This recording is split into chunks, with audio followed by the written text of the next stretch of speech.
হিমন্ত বিশ্ব হয় mare vote আৰু কি কৈছে ইছলাম को हम खत्म कर देंगे কৈছিল না কোনে কৈছে শুনিব নেকি তেওঁ কোৱা কথাখিনি শুনিব নেকি তাৰ পিছতো ইয়াত বিজেপি ফ্লেগ লগাই ঘূৰি ফুৰিছে আজি পুথিকাটিৰ নিচিনা ভিতৰৰ অঞ্চলত যদি বিজেপি ফ্লেগ লগাই ঘূৰি ফুৰে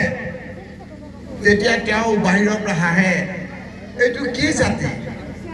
ইমান ঠাট্টা কৰিছো ইমান মস্কৰা কৰিছো মিয়াৰ ভোট নালাগে বুলি কৈছো তাৰ পিছতো এই মানুহখিনি আমাক ভোট দি থাকে আমাৰ মান ইজ্জত সন্মান লাগব হ'ব মই আপোনালোকক কৈছো যে এটা ভোট আপোনালোকে বিজেপিক নিদিব ৰাইজে এটা ভোট নিদিব আজি হিমন্ত বিশ্ব আহি পেলাই ইয়াৰ বীৰ দপেক যিখিনি কথা কৈ গৈছে মই আপোনালোকৰ হৈ কাম কৰিবৰ কাৰণে মোক এটা শক্তি দিয়ক ৰাইজ এই পুথিকাটি অঞ্চলৰ ৰাইজে শূন্য কৰি আপোনালোকে বিজেপিক পঠিয়াই দিয়ক আমিতো কোৱা নাই তেওঁলোকে কৈছে মিয়াৰ ভোট নালাগে কৈছে নে নাই কি কৈছে মিয়াৰ ভোট নালাগে যদি মিয়াৰ ভোট দি দিওঁ খালী বাকচ পঠিয়াই দিয়ক আমাকতো সকলোৰে ভোট লাগে টি গাৰ্ডেনৰ মানুহৰ ভোট লাগে বাকী সকলোৰে ভোট লাগে এতিয়া আকৌ কেশৱ মহন্তই কৈছে যে এতিয়া আমি সশ্ৰংকৰ প্ৰণাম যেতিয়া টি গাৰ্ডেনৰ মানুহে ভোট নিদিয়ে যেতিয়া অসমীয়া হিন্দু মানুহখিনিয়ে ভোট নিদিয়ে যেতিয়া ট্ৰাইবেল মানুহখিনিয়ে ভোট নিদিয়ে এতিয়া মিয়াৰ ভৰিত আহি মিয়াৰ ভোট লগা হৈছে মই কৈছিলো যে তৰুণ গগৈ ডাঙৰীয়াৰ দিনত আমি ৰকিবুল হুছেইন মন্ত্ৰী থকা অৱস্থাত বৈধ উপায়েৰে আমাৰ সকলোকে চাকৰি দিছিলো কৈছিলো নে নাই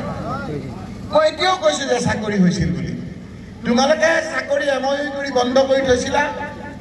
আমিতো চাকৰি দিছিলো এতিয়া কৈছে যে ৰকিবুল হুছেইনে চাকৰি দি ভুল কৰিলে এইবিলাক ল'ৰাক চাকৰি দিব নালাগিছিল চাকৰি নিদিয়াহেঁতেন এই লোকত এমএলএ মিনিষ্টাৰ হ'ব পাৰিলেহেঁতেন এতিয়াওতো পাৰে চাকৰিয়ালবিলাকে চাকৰি এৰি এমএলএ মিনিষ্টাৰ হওক কোনে বাধা দিছে তাৰ মানে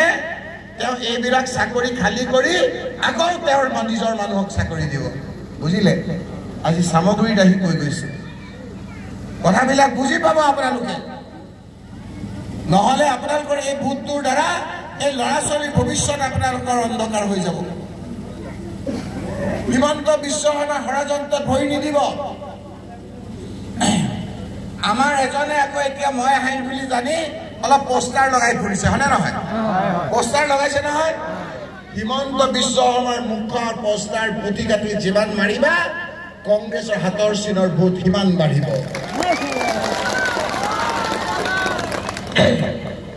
আমি 1 লাখ মানুহ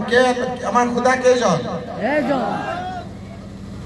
যেতিয়া আল্লাহ তাআলাই আমাক কবুল কৰে কিছুমান নিশানী আহে যিদিনা আমি মনোনয়ন দিবলৈ গৈছিলো বতৰটো ঠাণ্ডা গৰমৰ মাজত ঠাণ্ডা বতৰ অলপ অলপ বৰষুণ দি আছিল আমি ভাবিছিলো যে বহুত বৰষুণ আহিব ভাল কামত যেতিয়া অলপ অলপ বৰষুণ আহি থাকে হিন্দু ধৰ্মত কয় এইটো পুষ্প বৃষ্টি আৰু মুছলমান ধৰ্মত কয় আল্লাহৰ ৰহমতৰ বৰষুণ ৰহমতৰ বৃষ্টি তানজিল হুছেইনে যেতিয়া নমিনেশ্যন দিবলৈ গৈছিল আল্লাহ তাআলাই কবুল কৰিছে আৰু গোটেই দিনটো আপোনালোকে মনত কৰক সেইদিনা এইটো পৰি